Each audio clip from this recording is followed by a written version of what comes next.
더불어민주당 민주연구원이 충북연구원과 협약을 맺었습니다. 자유한국당은 총선 행보라고 비판했습니다. 청주 상당공원 노인 무료 급식이 중단되게 됐습니다. 민원이 제기돼 청주시가 관련 시설 철거를 예고했습니다. 고등학생 집단 성폭행 사건으로 부모들의 불안감이 커지자 교육청과 경찰이 대책 수립에 골몰하고 있습니다. 제천 의림지에 친환경 농업단지가 만들어지고 있습니다. 관광객과 농가 소득 일석이조를 노리고 있습니다. 여러분 안녕하십니까? 계속해서 충북 지역 뉴스입니다. 더불어민주당 양정철 민주연구원장이 충북을 찾아 광폭 행보를 이어갔습니다. 충북연구원과 협약을 맺기 위해서였는데 정책 발굴이 목적이란 설명에 자유한국당은 총선을 염두에 둔 정치적 행보라고 비판했습니다. 정재영 기자입니다. 다른 의도가 있는 것 아니냐는 따가운 시선에도 양정철 민주연구원장은 예정대로 충북을 찾았습니다.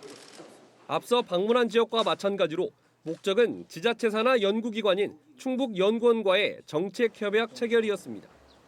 이시종 충북지사와의 환담 이후 이어진 협약 체결식.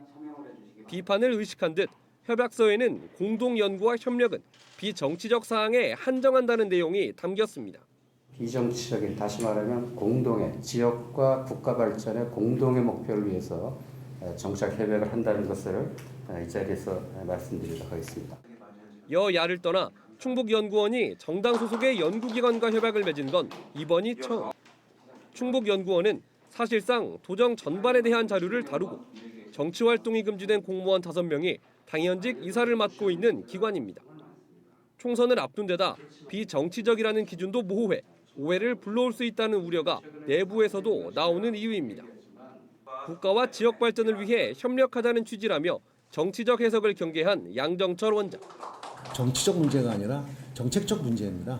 우리 정당들이 정쟁으로 대립할 것이 아니라 정책으로 협력을 하자, 이런 호소를 정말 드리고 싶습니다. 자유한국당은 사전선거운동이 의심된다며 강하게 비판했습니다. 양정철 민주원장의 행보는 내년 총선을 위한 것임을 의심할 여지가 없다. 그리고 당장 중단되어야 하고 이시종 지사 역시 단호히 거부를 했어야 한다. 논란이 일자 충북연구원은 다른 정당의 싱크탱크와도 협약을 맺을 계획이라고 해명했습니다. MBC 뉴스 정지영입니다. 더불어민주당이 충주와 동남 4군의 지역위원장 결정을 또다시 미뤘습니다. 민주당은 최고위원회의를 열고 23곳의 공모지 가운데 12곳을 임명 의결했지만 충주와 동남 4군 등 충북의 두 4고지구당은 적임자를 결정하지 못했습니다.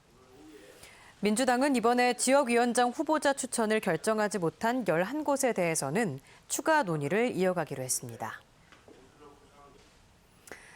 국내에서 가장 오래된 저수지 가운데 하나인 제천 의림지에 친환경 농업단지가 만들어지고 있습니다.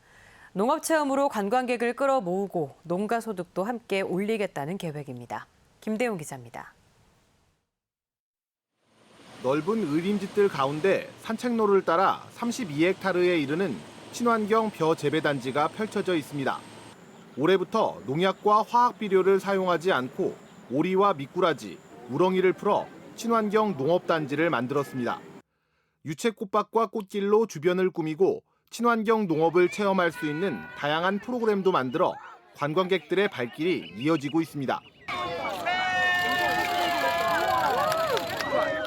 가장 오래된 역사를 가진 저수지의 물로 생산한 깨끗한 쌀. 농민들은 차별화된 브랜드로 높은 소득을 기대하고 있습니다. 소비자들께서는 직접 눈으로 보시니까 믿을 수 있고 생산자들은 제값을 받을 수 있어서. 제천시는 의림지 주변 관광 사업과 연계해 도심에 더 많은 관광객이 찾아올 것으로 기대하고 있습니다. 시내로 유입을 하면 시내에 볼거리가 있어야 되지 않겠습니까? 그러니까 의림지를 주변으로 한 좀 관광지, 좀 친환경 관광지를 좀 만들어 보려고. 올해 수확 예정인 의림지 쌀은 160톤가량. 제천시는 친환경 재배단지를 내년까지 2배인 60헥타르로 늘리고 5년 안에 의림지들 전체인 180헥타르로 확대할 예정입니다. MBC 뉴스 김대웅입니다. 단양에서 생산된 햇마늘이 출하돼 다음 주부터 본격적인 수매가 시작됩니다. 단양 마늘 재배 규모는 1,276농가 271헥타르로 재배 면적이 18%가 늘었고 작황이 좋아 올해 수확량이 30% 넘게 늘어날 것으로 예상됩니다. 전국적으로도 마늘 재배 면적이 늘어 올해 마늘 수매가는 지난해보다 떨어질 것으로 보입니다. 단양구는 다음 달 12일부터 사흘간 단양읍 생태체육공원에서 마늘 축제를 열 계획입니다. 영화 스윙키즈와 과속 스캔들, 써니 등을 연출한 강형철 감독이 올해 제천국제음악영화제에 공식 트레일러를 제작합니다. 강형철 감독이 선보일 제15회 제천국제음악영화제 트레일러는 다음 달 8일 제천과 서울에서 열리는 공식 기자회견에서 최초로 공개되고 영화제 기간 모든 영화 상영 전에 관객들과 만날 예정입니다. 제천국제음악영화제는 지난 2006년 김태용 감독을 시작으로 국내 유명 감독들과 협업해 영화제 특색을 잘 살린 트레일러 영상을 선보여 왔습니다. 청주에서 벌어진 고등학생 집단 성폭행 사건에 대해 교육청과 경찰이 대책 수립에 골몰하는 가운데 가해 고등학생 4명에 대한 경찰 수사가 마무리돼 검찰로 넘겨졌습니다. 이재욱 기자의 보도입니다. 지난주 청주의 한 초등학교 안에서 집단 성폭행 사건이 발생한 사실이 알려지면서 학부모 등 시민들은 충격에 빠졌습니다. 학교 안도 더 이상 안전지대가 아니고 범행 정도가 도를 넘었다는 심각성을 인식한 충청북도 교육청과 경찰은 부랴부랴 대책 마련에 나섰습니다. 도교육청은 학교에 설치된 CCTV를 움직임 감지가 가능한 고화질로 교체해 관제센터에서 24시간 감시가 가능하도록 할 계획입니다. 또 성폭행 등 학교폭력 전담 변호사와 장학사를 추가 채용하고 학교폭력 대책 지역협의회를 정기적으로 열어 다양한 사회기관에 힘을 모으기로 했습니다. 학교 운동장이 좀 이제 그런 보안이 조금 문제 있다고 이렇게 제기를 해주셔서 고성능 CCTV를 저희들이 설치하는 거에 대해서 지금 이제 협의 중에 있습니다. 경찰도 더 이상의 청소년 범죄는 안 된다며 학교폭력 예방 대책을 수립 중이고 다음 주 구체적인 내용을 발표할 예정입니다. 가해 학생 4명을 특수강간 등 혐의로 구속한 경찰 수사는 마무리돼 사건을 검찰로 넘겼습니다. 카메라로 범행 영상을 촬영하고 이를 배포하는 등의 행위는 강간 자체와는 그 행위 모습을 달리하기 때문에 병역 관계가 되고 따라서 형이 가중됩니다. 검찰은 앞으로 피해자가 더 있는지 가해 학생들의 추가 범행 여부 등에 대해 중점적으로 수사한 뒤 재판에 넘길 예정입니다. MBC 뉴스 이재욱입니다. 지난 5일 충주의 한 초등학교에서 발생한 집단 식중독 증세의 원인이 노로바이러스 감염인 것으로 확인됐습니다. 충주시 보건소는 역학조사 결과 학생 25명의 가건물에서 노로바이러스가 검출됐다고 밝혔습니다. 그러나 급식소의 보존식과 지하수에서는 음성 반응을 보여 급식과 식중독의 관계는 없는 것으로 조사됐습니다. 보건당국은 개인 위생 문제에 따른 노로바이러스의 전파로 추정하고 있습니다. 충주교육지원청이 학교법인 신명학원 이사장의 승인 취소를 위한 청문회를 열었습니다. 교육당국은 신명학원 특정 감사를 통해 확인한 부실 관리와 교사 부당 해고, 업무 처리 부적정 사례 등을 설명했고 신명학원 이사장은 표적 감사가 이루어졌고 청문회 개최 통보 절차에 문제가 있다며 반발했습니다. 청문회는 충주교육청의 해임 처분을 위한 사전 절차로 청문 결과를 토대로 한 해임 처분은 다음 달 나올 것으로 보입니다.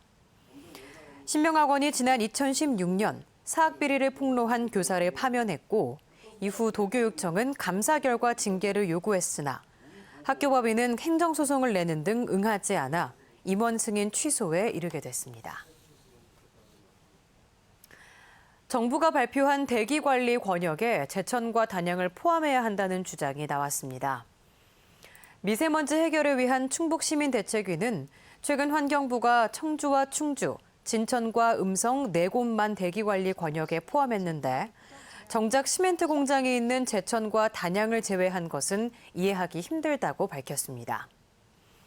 이들은 제천과 단양을 빼면 미세먼지 감축 목표를 달성하기 어렵다면서 충청북도가 환경부에 강력하게 건의해야 한다고 주장했습니다. 주말이면 어김없이 노인들을 위한 잔치가 열리는 곳이 있습니다. 밥 한 끼의 소소한 공연이 전부지만 노인들에겐 이만한 주말 이벤트가 없었는데 2년 동안 자원봉사를 해오던 단체가 하고 싶어도 더는 못하게 됐다고 중단을 선언했습니다. 무슨 사연인지 심충만 기자가 다녀왔습니다. 주말 오전 자원봉사자들에 의해 300명의 테이블이 분주하게 놓여지고 대단할 건 없지만 부족하지도 않은 공짜 점심 한 끼가 정성껏 차려집니다. 매번 어깨를 들썩이는 공연까지. 일주일에 한 번 노인들이 기다렸다 몰린다는 여기는 청주 상당공원입니다. 재밌죠. 아유, 노인네들 그 집에서 하늘만 쳐다보고 있는 것보다는 한결 낫죠. 밥도 주고요. 야. 자원봉사자들과 몇몇 독지가들이 합의로 시작한 이 봉사활동은 꼬박 2년째. 그러나 오는 주말은 마지막 인사를 해야 합니다. 공원 구석에 설치된 급식용 컨테이너가 불법 시설이라며 청주시가 강제 철거를 예고한 것입니다. 안에 보관된 테이블과 조리도구, 식기 등은 무료 급식 수단의 전부입니다. 무료 급식에서 사용하고 있는 그 급식 기구나 아니면 기타 의자, 테이블들이 가득 담아 있어요. 저게 없으면 저희가 이곳에서는 무료 급식을 할 수가 없어요, 지금. 철거를 명령한 청주시도 2년째 컨테이너의 존재를 알고도 사실상 묵인해 왔습니다. 그런데 원래 있던 것보다 2배 이상 큰 컨테이너로 교체된 뒤 누군가가 불법이라고 민원을 공식 제기하자 청주시도 더는 묵인할 수 없게 된 것입니다. 철거를 해달라는 민원이 제기가 되면서 저희 쪽은 이제 도시공원법에 따라가지고 이 행정 절차를 진행해서 처리를 할 수밖에 없는 상황입니다. 더 이상 재량은 없는 거예요? 네. 청주시는 다음 주 컨테이너를 강제 철거하는 행정 대집행을 준비하는 가운데 일부 노인들도 물리적 반발을 예고하고 있습니다. MBC 뉴스 심충만입니다. 광역 쓰레기 매립시설을 공동으로 운영하는 진천군과 음성군이 다음 달부터 폐기물 처리 수수료를 인상합니다. 3리터들이 종량제 봉투는 70원에서 100원으로, 5리터는 100원에서 140원으로, 10리터는 180원에서 250원으로 각각 가격이 오릅니다. 또 공사장 생활 폐기물 처리 수수료는 1톤당 3만 원에서 10만 원으로 인상하고 대형 폐기물 수수료는 세부 품목을 신설해 인상할 계획입니다. 제천시 노인종합복지관 확장 이전 사업을 두고 시의회가 제동을 걸고 있습니다. 제천시는 노인종합복지관이 협소해 프로그램 운영이 어렵다며 청전동 웨딩홀 건물을 60억 원에 사들여 확장 이전하기로 하고 공유재산 관리 계획을 시의회에 제출했습니다. 하지만 제천시의회는 노인복지관 이전에는 동의하지만 웨딩홀 매입까지 필요한지는 시간을 갖고 검토할 필요가 있다며 승인을 보류했습니다. 건국대학교 글로컬 캠퍼스 식품생명과학부 정배성 학생이 우리 농산물로 만든 요리 공모전에서 대상을 차지했습니다. 이번 공모전의 주제는 우리 쌀을 재료로 만든 영양 간식으로 정량은 서양 음식인 라자냐에 밥과 누룽지를 접목해 한국인 입맛에 맞게 변형시킨 누룽지 라자냐를 선보였습니다. 충북지역 뉴스였습니다. 고맙습니다.